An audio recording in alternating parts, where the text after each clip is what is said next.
ಇಂಗ್ಲೀಷಲ್ಲಿ ಒಂದು ಮಾತಿದೆ, well begun is half done ಅಂತ. ಈ ಕಾರ್ಯಕ್ರಮವು ಆರಂಭವು ಉತ್ತಮವಾಗಿರೋದ್ರಿಂದ ಅರ್ಧ ಉದ್ದೇಶ ನಮ್ಮದು ಈಡೇರಿದಂತೆ ನನಗೆ ಕಾಣ್ತಾ ಇದೆ. ಕಳೆದ 3-4 ದಿನಗಳಿಂದ ನಿರಂತರವಾಗಿ ನಮ್ಮ ಸಂಘಟಕರು ಅಧಿಕಾರಿಗಳಿಂದ ಕಾಲ್ ಬರೋದು, MLAಗಳಿಂದ ಬರೋದು, MLCಗಳಿಂದ ಬರೋದು, ಮಿನಿಸ್ಟ್ರುಗಳಿಂದ ಬರೋದು, ಈ ಕಾರ್ಯಕ್ರಮ ಬೇಡ ಅಂತೇಳಿ, ಈ ಕಾರ್ಯಕ್ರಮ ಬೇಡ ಅಂತೇಳಿ. ನೀವು ಈಗ ಮನೆಗೆ ಹೋಗ್ತೀರಿ, ಕಾರ್ಯಕ್ರಮದ ವಿಷಯಗಳನ್ನೆಲ್ಲ ತಿಳ್ಕೊಂಡಿದ್ದೀರಿ, ಮನೆಗೆ ಹೋಗ್ತೀರಾ. ನೀವು ಯಾಕೆ ಹೋದ್ರಿ ಅಂತ 100 ಸವಾಲುಗಳು ನಿಮ್ಮನ್ನು ಕೇಳುವಾಗ ನೀವು ಉತ್ತರ ಕೊಡಬೇಕು. ಆ ಉತ್ತರವನ್ನು ಮಾತ್ರ ನಾನು ನಿಮಗೆ ಹೇಳಿ ನನ್ನ ಮಾತನ್ನು ಮುಗಿಸ್ತೀನಿ. ಈ ಕಾರ್ಯಕ್ರಮ ಯಾಕೆ ಬೇಕು? ಮನುಷ್ಯನ ಸ್ವಾಭಾವಿಕವಾದ ಲಕ್ಷಣ ಏನು? ಒಂದು ಮಗು ಹುಟ್ಟುತ್ತದೆ ತಾಯಿ ಹೊಟ್ಟೆಯಿಂದ, ಹುಟ್ಟಿದ ಮೇಲೆ ಮಗು ಅತ್ತರೆ ಮಾತ್ರ ತಾಯಿ ಹಾಲು ಕೊಡ್ತಾಳೆ ಅಲ್ವಾ? ಅಂದರೆ ಸ್ವಾಭಾವಿಕವಾಗಿ ನಮ್ಮಲ್ಲಿ ಕೇಳುವ ಗುಣಗಳು ಬೆಳೆದುಕೊಂಡು ಬರಬೇಕು. ಆದರೆ ರಾಜಕೀಯವಾಗಿ ಈ ಗುಣಗಳನ್ನು 70 ವರ್ಷಗಳಲ್ಲಿ ನಾವು ತೋರಿಸಲಿಲ್ಲ. ಅಲ್ಹಮ್ದುಲಿಲ್ಲಾ, ಇಷ್ಟು ಜನರ ಪ್ರಯತ್ನದ ಫಲ ಹಾಗೂ ನಿಮ್ಮೆಲ್ಲರೂ ನಮಗೆ ಸಾಥು ಕೊಟ್ಟಿದ್ದರಿಂದ ಪ್ರಪ್ರಥಮವಾಗಿ ಕರ್ನಾಟಕ ರಾಜ್ಯದಲ್ಲಿ ನಮ್ಮ ಹಕ್ಕನ್ನು ನಾವು ಕೇಳ್ತಾ ಇದ್ದೀವಿ. ನಾವು ದೂಷಣೆ ಮಾಡೋದಲ್ಲ, ನಾವು ನಿಮ್ಮನ್ನು ದೂಷಣೆ ಮಾಡ್ತಾ ಇಲ್ಲ, ನಿಮಗೆ ಯಾವ ಶಿಕ್ಷೆ ಕೊಡಲಿಕ್ಕೂ ಬಂದವರಲ್ಲ. ನಮ್ಮ ಹಕ್ಕನ್ನು ಕೇಳ್ತಾ ಇದ್ದೀವಿ. ಪ್ರಜಾಪ್ರಭುತ್ವದಲ್ಲಿ ನಮಗೆ ಹಕ್ಕಿದೆ ಅಂತೇಳಿ ನಮಗೆ ಗೊತ್ತಾಗುವಾಗ ಲೇಟ್ ಆಯಿತು. ಅದನ್ನೇ ಶಿವಸುಂದರ್ ಅವರು ಹೇಳಿದರು, ನೀವು 3 ವರ್ಷ ಕಳೆದು ಲೇಟ್ ಆಗೋಯ್ತು ನೀವು ಕೇಳೋದನ್ನಂತೇಳಿ. ಇನ್ನು ಬರುವ ಪ್ರಶ್ನೆ, ನಮಗೆ ಪ್ರಶ್ನಿಸುವವರು ಯಾರು? ನಮ್ಮಲ್ಲಿರುವ ರಾಜಕಾರಣಿಗಳು ಅಥವಾ ನಮ್ಮಲ್ಲಿ ರಾಜಕಾರಣಿಗಳಾಗಲು ಆಗ್ರಹಿಸುವವರು ನಮ್ಮನ್ನು ಪ್ರಶ್ನಿಸ್ತಾರೆ. ಈ ಕಾರ್ಯಕ್ರಮ ಬೇಕಿತ್ತಾ? ಈ ಕಾರ್ಯಕ್ರಮದಿಂದ ಏನು ಸಾಧಿಸ್ತೀರಿ ಅಂತೇಳಿ. ಸಾಧನೆ ಏನಾಗುತ್ತೆ ಅಂತ ಹೇಳಲಿಕ್ಕೆ ನಮಗೆ ಸಾಧ್ಯ ಇಲ್ಲ. ಏನಿದ್ರೂ ಒಳ್ಳೆಯದೇ ಆಗುತ್ತೆ. ಅಂದರೆ ನಾಳೆವರೆಗೆ ನಾವು ಇರ್ತೀವಿ ಎಂಬುದೇ ಗ್ಯಾರಂಟಿ ಇಲ್ಲದ ಹಾಗೆ ನಾಳೆ ಏನಾಗುತ್ತೆ ಎಂಬ ನಾವು ಉತ್ತರಿಸುವ ಅಗತ್ಯ ಇಲ್ಲ. ನಮ್ಮ ಜವಾಬ್ದಾರಿಯನ್ನು ನಾವಿಲ್ಲಿ ನೆರವೇರಿಸ್ತಾ ಇದ್ದೀವಿ. ನೀವು ನಿಮ್ಮ ನಾಯಕರಿಗೆ ಹೇಳಿ, ಮುಸ್ಲಿಂ ಪೊಲಿಟಿಕಲ್ ಲೀಡರ್ಸಿಗೆ ನಾನು ಈ ವೇದಿಕೆಯನ್ನು ಉಪಯೋಗಿಸಿಕೊಂಡು ಹೇಳ್ತೀನಿ, ದಯವಿಟ್ಟು ಒಂದಾಗಿ ಸಮಾಜದ ಪರವಾಗಿ. ಈಗಾಗಲೇ ನೀವು ತಮ್ಮಲ್ಲಿ ಕಾಲು ಎಳೆಯುತ್ತಿರುವ ವಿಷಯ ಎಲ್ಲರಿಗೂ ಗೊತ್ತಾಗಿದೆ. ಯಾವ ರೀತಿ ನೀವು ಮ್ಯಾನಿಫೆಸ್ಟೋದಲ್ಲಿ ಕಾಂಗ್ರೆಸ್ ಸರ್ಕಾರ ಮಾಡಿದಂಥ ಘೋಷಣೆಗಳನ್ನು ಅನುಷ್ಠಾನಗೊಳಿಸಲಿಲ್ಲ ಅಂತೇಳಿ ನಮಗೆ ಗೊತ್ತಾಗಿದೆಯೋ, ಅದೇ ರೀತಿ ನೀವು ಒಬ್ಬರಿನ್ನೊಬ್ಬರ ಕಾಲು ಹಿಡಿದು ಎಳೆಯುತ್ತಾ ಇದ್ದೀರಿ ಎಂಬುದನ್ನು ಕೂಡ ಮುಸ್ಲಿಂ ಸಮಾಜ ಈಗಾಗಲೇ ಅರಿತಿದೆ. ನೀವು ಒಂದಾಗಿ ಒಂದು ವೇದಿಕೆಯಲ್ಲಿ ಬರದೇ ಇದ್ದರೆ, ನೀವು ಮ್ಯಾನಿಫೆಸ್ಟೋ ಅನುಷ್ಠಾನ ಮಾಡಲು ಒಂದಾಗಿ ಹೋಗಿ ನಿಮ್ಮ ನಾಯಕರಲ್ಲಿ ಬೇಡದೇ ಇದ್ದರೆ, ಈ ಸಮಾಜ ನಿಮ್ಮ ಬದಲಿಗೆ ಬೇರೆಯವರನ್ನು ಕೂಡ ತರ್ಬೋದು. ನಾವು ಯಾರ ಗುಲಾಮರಲ್ಲ, ನಾವು ಕೇವಲ ಸೃಷ್ಟಿಕರ್ತನ ಗುಲಾಮರು. ನಾವು ಈ ದೇಶದಲ್ಲಿದ್ದೀವಿ, ಸಂವಿಧಾನಬದ್ಧವಾಗಿರ್ತೀವಿ, ಸಾಯುವವರೆಗೂ ಕೂಡ ಅದೇ ರೀತಿ ನಾವು ಇರ್ತೀವಿ. ಸಂವಿಧಾನವನ್ನು ಇಟ್ಟುಕೊಂಡೇ ಕೇಳ್ತೀರಿ. ನಿಮ್ಮ ಜವಾಬ್ದಾರಿಯನ್ನು ನೀವು ನಿರ್ವಹಿಸಿ. ನೀವು ಏನಂತ ತಿಳ್ಕೊಂಡ್ರಿ?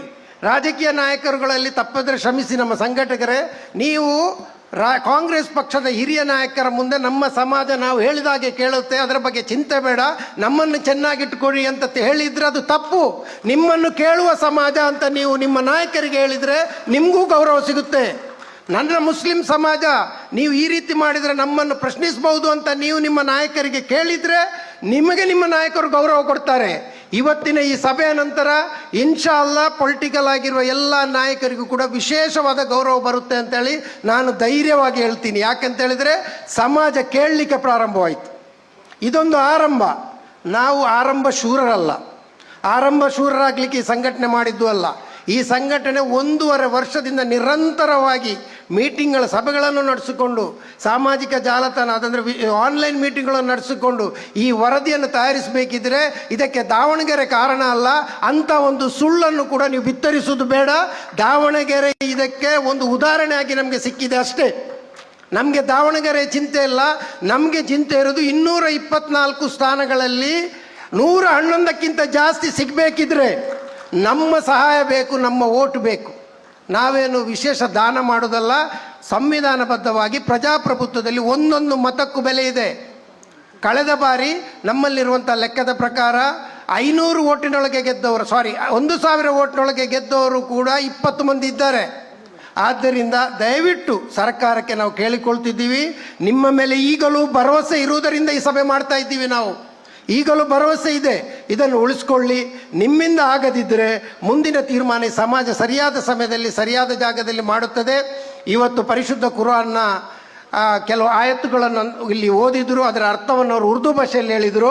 ಅದರ ಅರ್ಥವನ್ನು ಏನು ಹೇಳಿದರು ಅಂತೇಳಿದರೆ, ಯಾವಾಗ ಒಂದು ಸಮಾಜ ಸ್ವಯಂ ಬದಲಾಗಲು ಪ್ರಯತ್ನಿಸುವುದಿಲ್ಲವೋ ಆವರೆಗೆ ಅಲ್ಲಾಹನು ಕೂಡ ಸಮಾಜವನ್ನು ಬದಲಾಯಿಸುವುದಿಲ್ಲ, ಆ ಸಮಾಜದ ಪರಿಸ್ಥಿತಿಯನ್ನು ಬದಲಾಯಿಸುವುದಿಲ್ಲ ಅಂತೇಳಿ ನಾವು ಬದಲಾವಣೆಗಾಗಿ ನಿಮ್ಮ ಮುಂದೆ ಇದ್ದೀವಿ.